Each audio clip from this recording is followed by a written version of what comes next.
And this is why It's wild. I'm sorry, Trump was so dangerous Come on with the because transition. he could just say something, and because he said it. I mean, that's the thing when you position yourself as a person of influence Mm. regarding like Fred, you're a person of influence where it comes to piano Mm. or music tech. You're a person of influence when it comes to something, and like when you say some certain things, like people will just take it. You know, Mm-hmm. you just take Mm-hmm. it, or people will take it. There's a group of people who will take it, and they'll spread that information as truth or fact without knowing it. But all of those individuals in their own spheres are a person of influence as well. So Mm. they might have 5 people, or they might have a Right. hundred people who Mm. look to that one person. Mm. So that's how information and everything spreads so quickly as truth and as fact. It's not till one of those individual breaks off and says, "Hey, I'm gonna take a look and see if this is true or not." My wife Mm. is one of those people where I'd be like, "Hey, did you know that Kentucky Fried Chicken's chicken don't have legs and heads?" And she'd be like, "Oh, let me look this up." She's like, "See," she just sends me emails. She doesn't even have a conversation with me. She's like, "Floss." I'd be like, "Oh, dang, my bad." And then you just look dumb. You're like, "Well, I read it somewhere, but you never read it." Right. No, that is true. And then what ends up happening is you end up rushing the Capitol. I was Talking about to say that. So I guess we can go here. Okay. I have insight though, a little bit of insight because of I am blessed to kind of work in a diverse area, and I am able to have some different conversations with people who are not as extreme, and just they kind of help me understand some stuff that I would not I want some understand. insight on I this know. I was about to say that. Give me Okay. some because insight. we don't have the same I'm trying to. friends. We don't. So let's go back. So if you're listening, you know that people rush the Capitol. Trump has been saying that the election was stolen. Now, I thought Trump was going to win. I thought his cheating was going to work. I just, he came close, but, I think it's pretty much an L right now. But yeah, so he had kind of spread this thing where Calling it an idea. where that the election was stolen, and people really believed him. That group of people decided to rally. A certain portion of that group of people decided that it would be a great idea and not that big of a deal to rush the U.S. Capitol. And they got in. They got in. No, they were let in. Or let in. I mean, they got in. They were let in. You debating that they would let in tech? There's this one video where everybody shows with the gate, and it's like, no, I've seen multiple videos. Yeah, I'm sure they would let in. I can't debate if they would let in, but the one video that people are using to say that they were let in, yeah, but he was the one showing that they were let in. Yeah, huh? No, it was. Yeah, I don't think it was showing that they were let in. The one that they keep using when they're outside and the guy has the gate. Now, there's one video where one police officer is blatant like, "Come on in," right down the street. But there's one video where it looks like the police officer's holding a gate, and it looks like he's opening it. But if you look in the corner, you can see that somebody is like ripping the gate open. I can't argue. I think they would let in, but I think some of the things that there was no fight in them. It was on that side. There wasn't no fight. I know we off the subject a little bit, but it's like, oh no, don't come inside. Okay. You know, they definitely had some sympathizers, and they're doing some investigations now. It's just wild. It's just wild. I don't even know where to start, bro. Like, if we started the election fraud, and the way I can't even say that It was a lot actually. We talked about some good things last year. I think one of the things we talked about that kind of played into this, at least for me, was the idea of tribalism. They're like, this is your tribe. You believe your tribe. You go with your tribe. This is what my tribe is doing. What Trump did is told his tribe, hey, if I lose, it is because they cheated and right off the break. And then what happened is, from other people's perspective, which helped give me insight, is when they and this is why, and I guess we could tie this into the deplatforming thing, is like whether or not Trump should get deplatformed. This is why I think that he should get deplatformed. And I'm normally personally against deplatforming, because I think you just can't kick somebody off just because you don't like what they say. But in Trump's case, they would take videos that they knew that, and they would cut off the beginning of it, and they would disseminate that to that tribe and say, see, this is them stealing ballots, or this is them taking suitcase. And then that, just like Jason said, that tribe would share it, and there would be all these videos. And then the big narrative that he got people to believe is not necessarily that the election was stolen. He got them to believe that they wouldn't even look and investigate it. So there was a certain group of Republicans who felt like, you guys are not even going to look into this? Like their voice was being ignored, not understanding, or not. Again, it's like it just does not reach a certain side of the country. Not understanding that, it had gone to the Supreme Court, it has gone to freaking bipartisan judges who had said, listen, there's no substantial evidence. His freaking Attorney General William Barr said there was no substantial evidence. Trump got mad at him. He ended up stepping down and quitting. And there's even a recording of Donald Trump saying, hey, I know numbers. Yeah, and he's putting this out as fact to his followers on the call. He's even like, and he knew he was lying, but he was like, yeah, I heard these rumors that these Dominion machines are, and they had they would be doing all these little things, like they had the dude who created the QR code in there, and he hacked into something. He was like, see how easy it is. So they were putting on this grand show. They were making sure everyone had some type of doubt. Right. To convince them that they're not even interested in looking into this thing. Right. And then this tension builds up, and it lets loose on the Capitol. Right, which is wild. But what are you guys' thoughts? You want to go first, Fred? Yeah, I won't be long.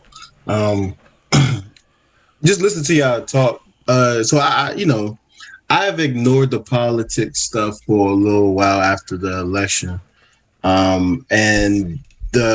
so when I seen or heard about the rush from the Capitol, I had I hopped back in for a hot second.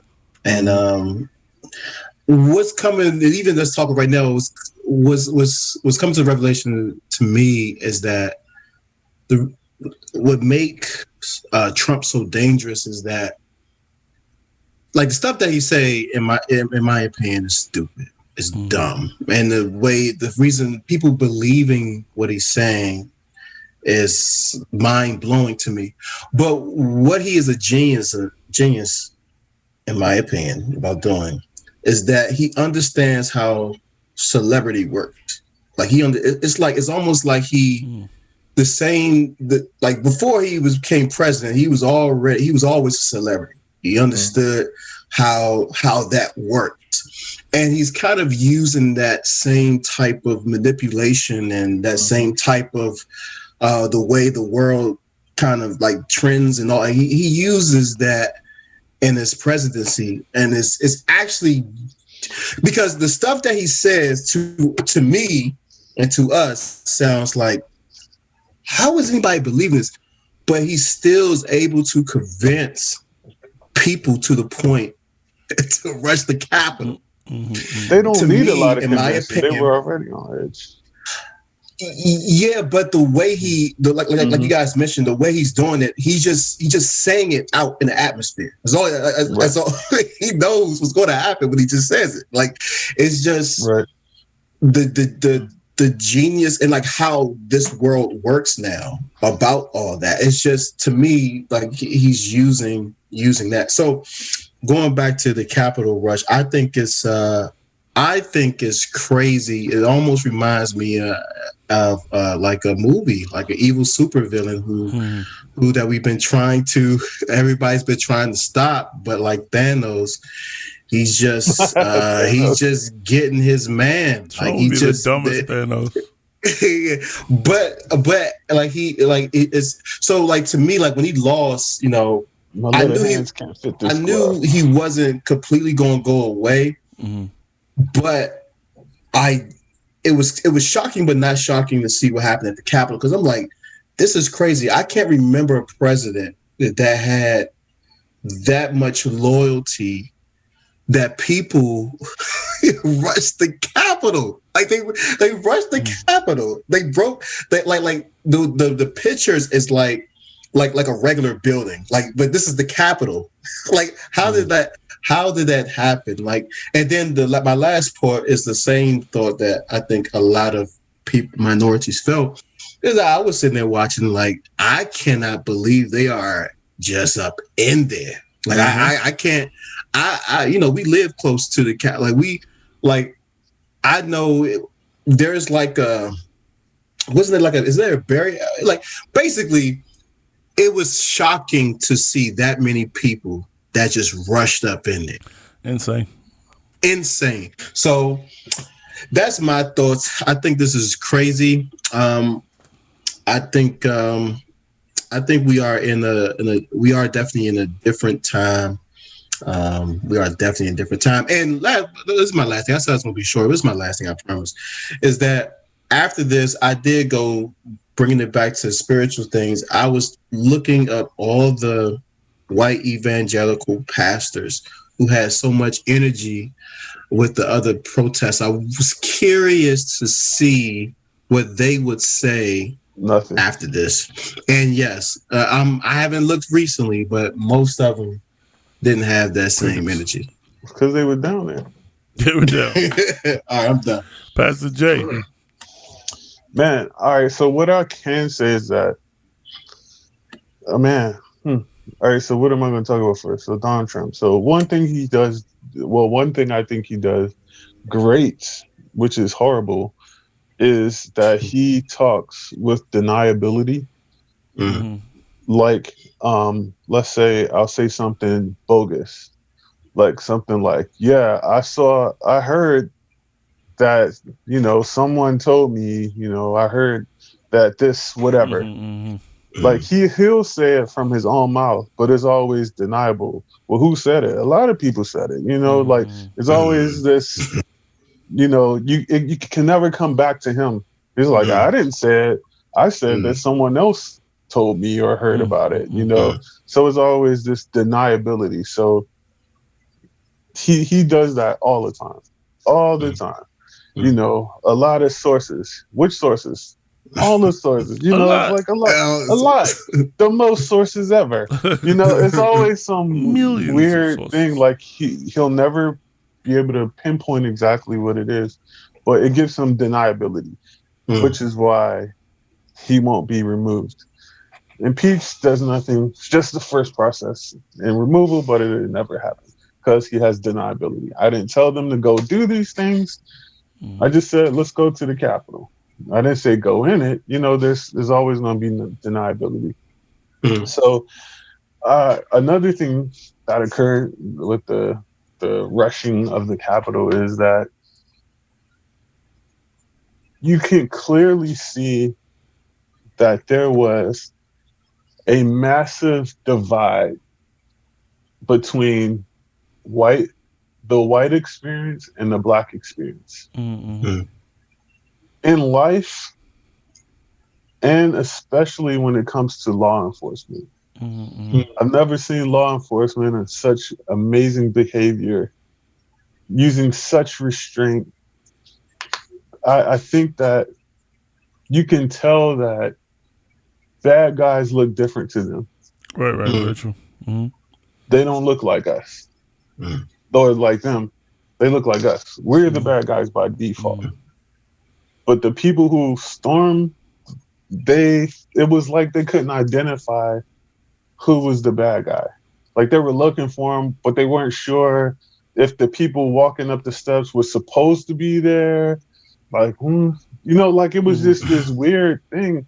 I think most African Americans who watched were like, I was just waiting for the bloodbath to start. I was like, oh, they about to all die. They're going to at least shoot them with water. It's a cold day. I mean, that's the least that, you know, we protested peacefully and we've gotten the brakes beat off of us. So at least we was going to see that.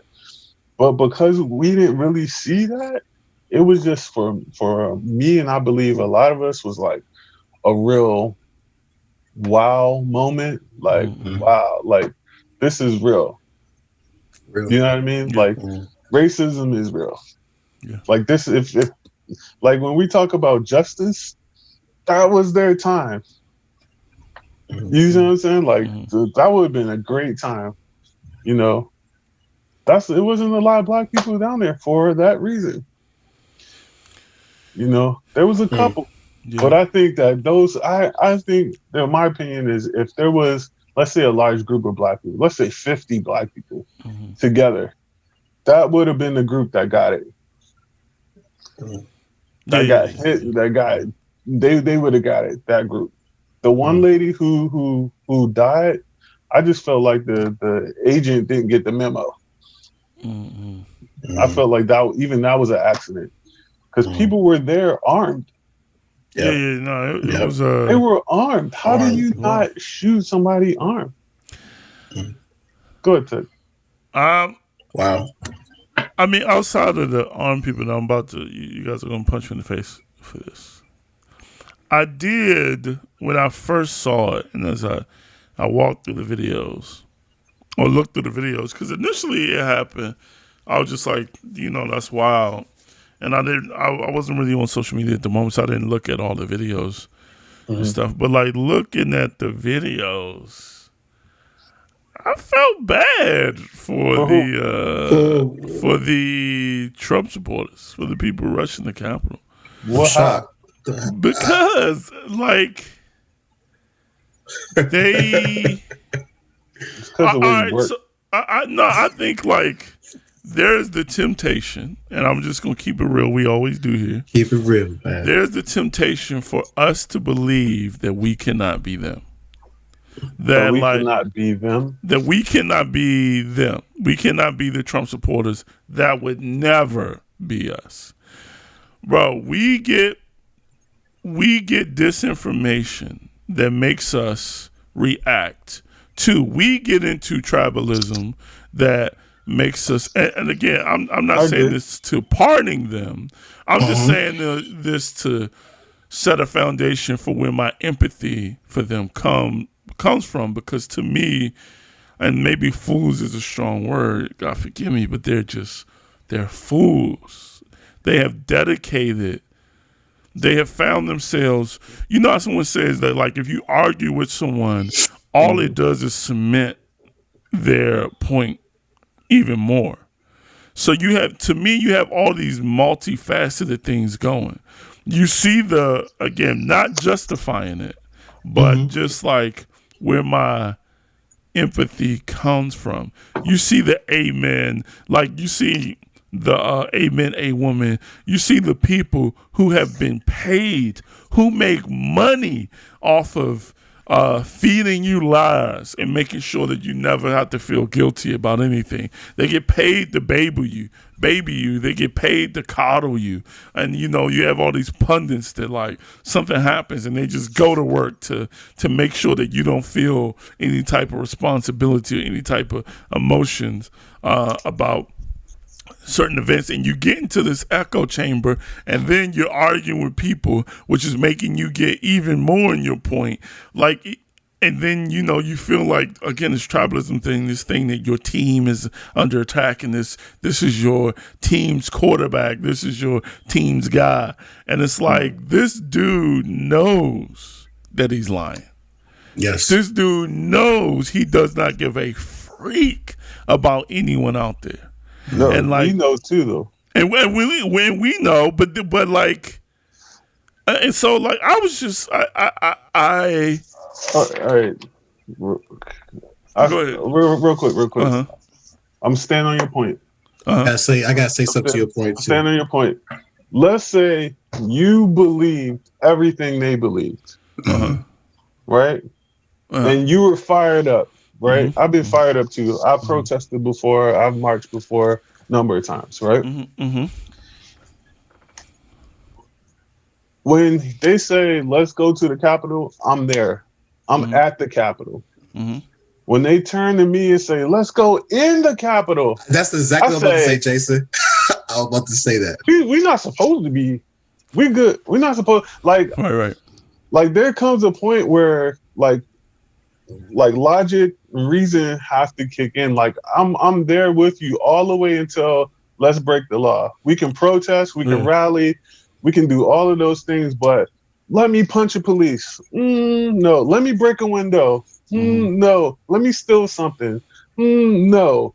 Let me pull a police out of the, let me trample a cop. No. Like, when does, like, be angry and sin not, like, be mad, but like, when does it kick in? Like, you know what? I shouldn't be doing this right here. I'm wrong. Let me leave. Like, you're 100% correct. I think though, I was reading this book, which I think everybody should read. It's Malcolm Gladwell. It's called How to Talk to Strangers, and it's all about how we understand strangers. One of the things he said in the book, which I thought was deep, he said, in order to understand a stranger, you must not just understand him as an individual, but you must also understand the context in which he grew up in. You must also understand the world in which he grew up in. As African Americans, when we see the police, it's rare that you'll see an African American say, I pay your salary. When we see the police, we don't see them as someone who works for us. We see them as someone who is opposed to keep us out. We see them as someone who kind of acts as a barrier for people on the other side. On the other side, when they see police, they see people as, and it was evident when the police walked them in. When the police who do the police believe? It goes both ways. So I agree with that, and I feel that 100%. Law is still law, but I agree with that. It's never right to break a window. No, I mean, they are completely wrong and fool. And I've been laughing at that lady who was like, I didn't see it when y'all first mentioned it, the Animaniac joint. Like, they push me down, it makes me like, bro, that is the greatest thing in the world. And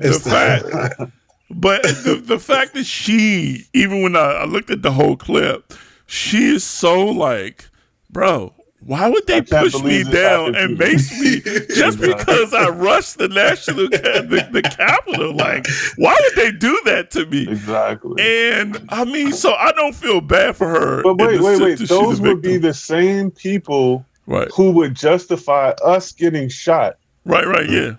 So there's a disconnect there. Like, they would use that same thing to justify us being killed, but is in unbelief that she got maced for doing the same thing.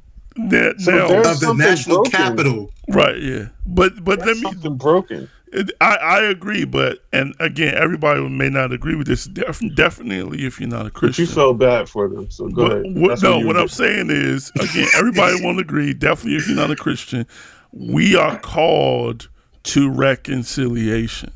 So that lady is in deception, just like we talk about black trauma, right? We talk about how PSD that African Americans experience every day living in the context that we live in this world. Like the extra self-esteem that you have to build and give yourself simply because you're African American. You live on that trauma. You live on that the side of that deception. The other side lives on the benefit. They're being told the same lie. They're being told the same lie of white supremacy. They're being told the same lie of America being a Christian nation.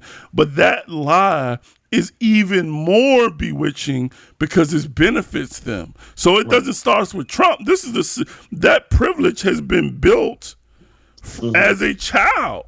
And so, now again, some people may feel different. I'm just saying, as a Christian, our goal, that person who's in deception, they push me down and mace me, is still someone who Christ died for, still someone who Christ loves.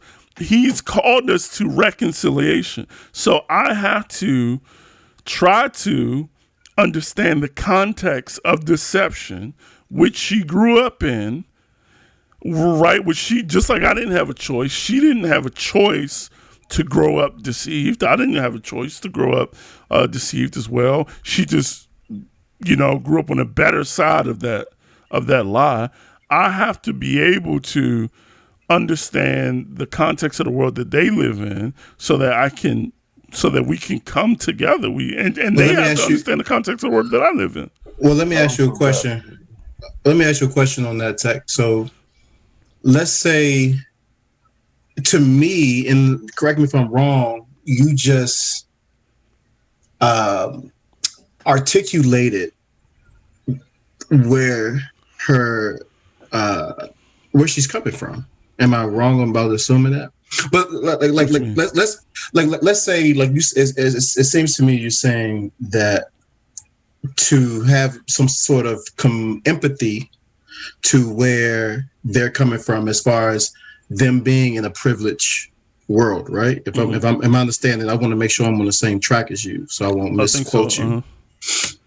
So I guess my question to you is, like, what does that look like? Let's say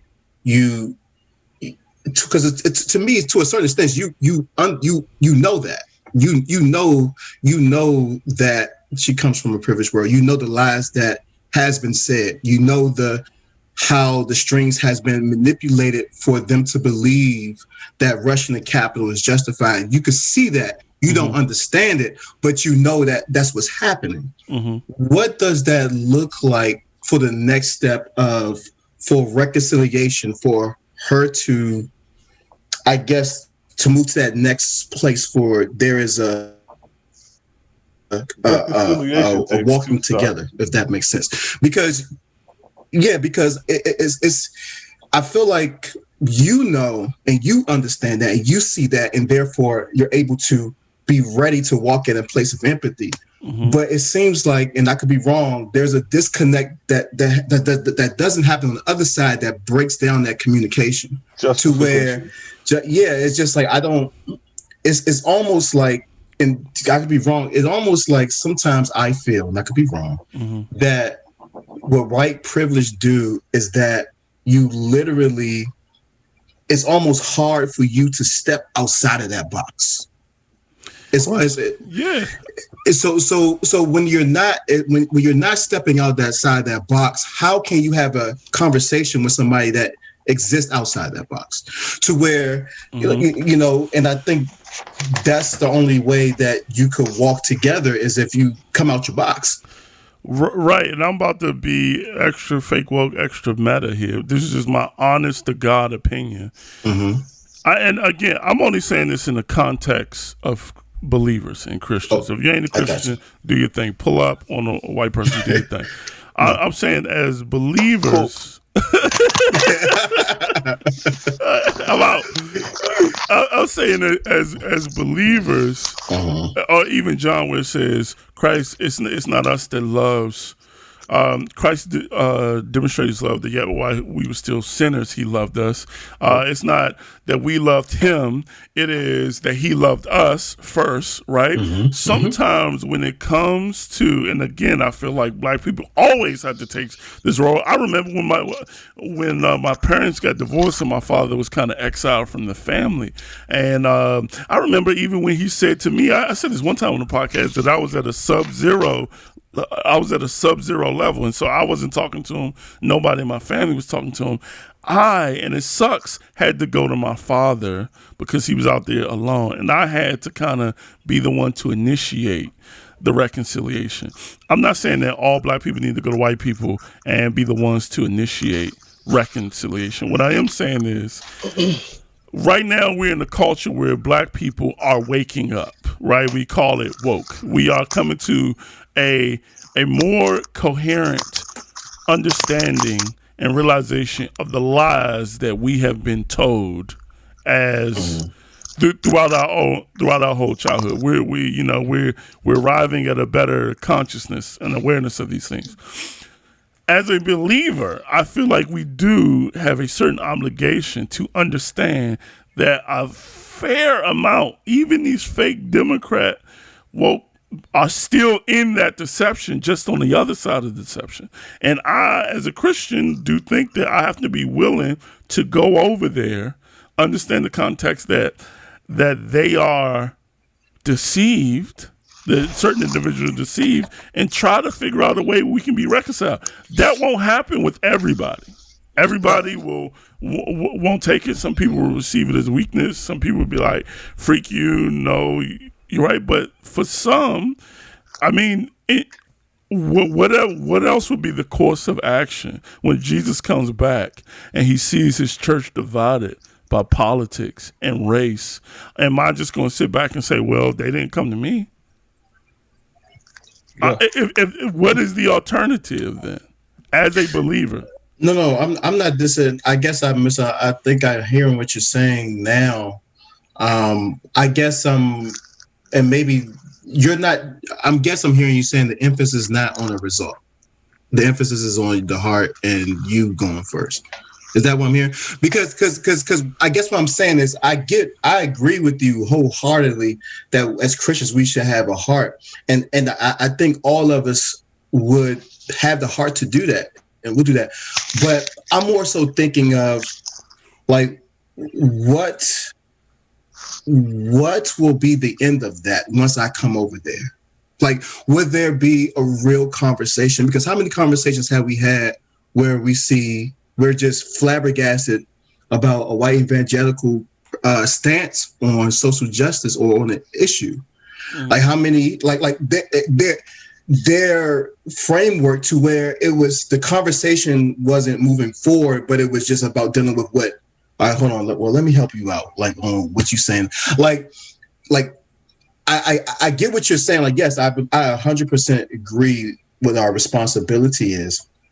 But my more so thinking is like, what would be the result of that? Because it takes two people. It takes two. Yeah, I agree, and I'm not putting all the onus on black people. The black people are the ones that got to fix racism. The white people started. Yeah. But what I'm saying is, what else is there? Like, okay, I would not argue with John MacArthur about race. Mm-hmm. There's no way. I would actually, but I would not do it for the sake of reconciling. You know what I mean? There's certain people. I had a conversation with someone, I think I told y'all this week, that I'm like, I'm not even going to finish this conversation because it would just be like, it's just not worth it. But there are, I think, I don't want us to just set I'll like draw a line and say, okay, we cannot cross over here. There are certain people who don't know, and I'm kind of mixing these stories together. We think about the Jacob Blake thing. We think about like Breonna Taylor. I'm doing too much at one time, but like the Breonna Taylor thing, we talked about it here, that I do believe she was murdered. What they did to her was wrong, but we were following initially a false narrative that a certain amount of African Americans believed, and that, in my opinion, caused us to fight for the wrong thing. And it appears maybe that's the same thing with Jacob Blake, where they said, he broke up a fight, and then while he's breaking up the fight, the police came and ran up on him. There was more context to that story, but we were believing only, and again, what they did to him was wrong. I do think the police should be held accountable. But if we are only believing the narratives that we get in our ecosystem, then we end up fighting the wrong battle. Them white people, have their own ecosystem too, and they are getting fed false and lies and narratives as well. It's just that those narratives happen to make them feel great about the privilege that they live in. Like, sometimes as believers, we both, black, white, brown, whatever, need to leave these ecosystems to say that whole side is this way and that whole side is this way. And as Christians, we have to be able to reconcile. We're going to get to heaven and they're going to be like, all right, black people there, whites there. Exactly. No, it's not like we have to have a conversation. And again, I'm not putting the onus on black people to fix racism that white people started. I'm putting the onus on us as individual Christians. Individual white Christians need to understand the context in which African Americans and we need to begin to have these conversations. Let me say this real quick. Fred, I don't think you can convince a person who is deceived that they are deceived in order to have that conversation. The only way the conversation can be had, as you suggested, is that someone has to be open to a conversation and be open both ways, not just to talk, but also to listen. And then if that takes place, then there you go.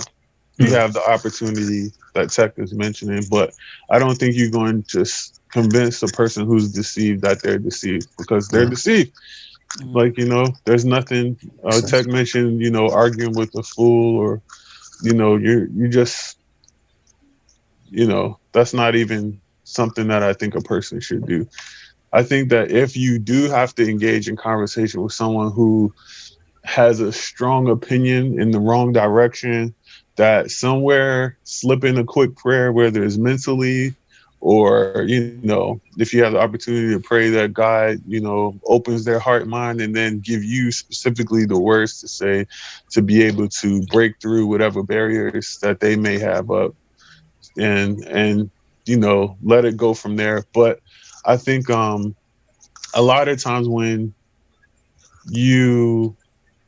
we have conversations with a person who has an opposing opinion, you automatically go towards a win-lose scenario where the goal is to win. And I think if the goal is to win, then that means that someone else has to lose, obviously. But the goal isn't to have the other person lose or you win it, but to be, I suppose, enlightened, or to even let me gain, like Tech said, let me gain understanding of where they come from. And then that's a win for me too, versus just that my opinion is the one that ultimately, is settled on. So how we enter conversation is also important and imperative, and it's decisive in how it ends. Do we walk away with more understanding of one another? Do we walk away angry, or do we walk away with the opportunity to come back and have a deeper or more, deeper conversation? Like, those things are important as well. So, I agree, and I just want to be clear. I mean, them being dumb and rushing the Capitol, they definitely have to take responsibility for that. Will it get charged? Probably convicted? Not. Probably not. I mean, this another is case country. Of injustice. Yeah, for sure. I mean, this is a country founded, built, made, set up for white people. I mean, so so I'm not trying to say that they were the victims in it. I think about like when Jesus, and I could be adding sauce to this, but when he had just gotten over a fight with the Pharisees or something. They just maybe he tried to do some miracles and they didn't believe. And he said he looked over the city of Jerusalem and he wept for them, saying, "Man, if only you guys knew that this was your time." Like, but they were so like lost and deceived. And to me, when I look at the crowd, some of them, I mean, I don't see victims, but I do see people who are lost, and they're lost. They're God bless you. They're deceived. They're in the whole. They live in an alternative reality. It's just not like, it's just, and they lived in an alternative reality that, like, we live in an alternative reality that is made to hurt us. And in some way, that hurting us gives us kind of like motivation to get out of it, because it is a detrimental reality. They live in a alternative reality that is made to coddle you, that is made to make you feel like the king, the ruler of the world. You can just run into the state's capital if you're upset, and that having a deception that works in your favor in that way, it doesn't all the time initiate that desire to change. And again, I want to be clear, I'm not saying that the onus is on white people on black people to fix what white people started. I think the onus is on individual believers as Christians to ask ourselves, what is my role as a Christian in reconciliation? Because right now, when Jesus comes back for his church, he will see us extremely divided by race. And why? Because of America? This place is not even our freaking home. This place is trash. Like, and the Church of Jesus Christ is split in segments because America told you that you should be. So